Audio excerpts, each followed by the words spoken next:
Assalomu alaykum. Men Karmana tumani Yangi Hayot mahallasi raisi Salimjon To'rayev bo'laman. Bugungi kunda mahallamizda eng dolzarb bo'lib turgan muammolardan bittasi bu oqova suvning yo'qligi. 2016-yilgacha bu hududda paxta ekilgan, g'alla ekilgan, shu pastamizda Narpay arig'idan nasos bo'lgan, shu nasosdan tepalikka suv tashlangan.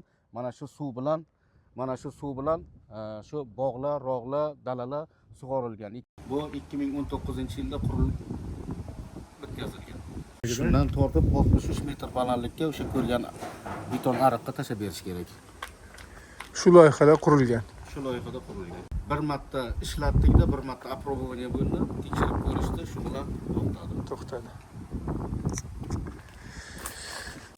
Ega yo'q. Taklifim shundan iboratki, mana shu qurilgan ikkita nasoslarni kam quvvatli nasoslarga almashtirib, rekonstruksiya qilgandan keyin mana shu tepada 5 kilometr aytib o'tgan asosiy yo'llarimizga 300 diametrlik plastmassa quvurlarni yer ustidan o'tkazib aholiga bersak, men o'ylaymanki, mana bugungi kunda meni mahallamda yashaydigan aholini bugun tomorqa madaniyatiga, tomorqadan samarali foydalanishga, bugun kambag'allikdan chiqarishni ilojini topsak bo'lardi.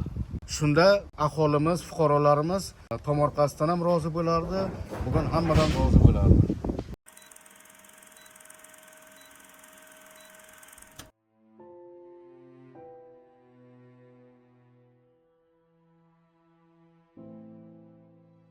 Yuqorida aytib o'tgan nasosimiz mana shu nasoslar bo'ladi.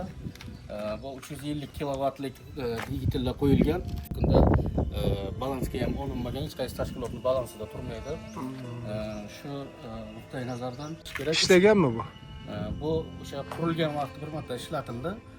Undan keyin shu elektr energiyasi yuqori bo'lganligi sababli shundan to'xtatilgan. Bu ikkita nasosimizni ishlatganimizda bir sutkada 7 million 200 ming so'm faqat elektr energiyani sarfi bo'lgan. Shu uchun mablag' bo'lmaganligi sababli bu nasos to'xtatilgan, ishlamay turibdi bugungi kunda. Taklifimiz shuki, mana shu ikkita mahallani, Bog' Shamol va Yangi Hayot mahallasini bugun ikkalasida 2,5 mingdan oshiq xonadonni suv bilan ta'minlashning yagona yo'li shu mana shu ikkita nasosni almashtirish. Zamonaviy nasoslarga. Tushundim. Bugungi kunda mana shu tomorqa madaniyatini yuksaltirilmasligimizning ham asosiy sabablaridan biri shu desam mubolag'a bo'lmaydi.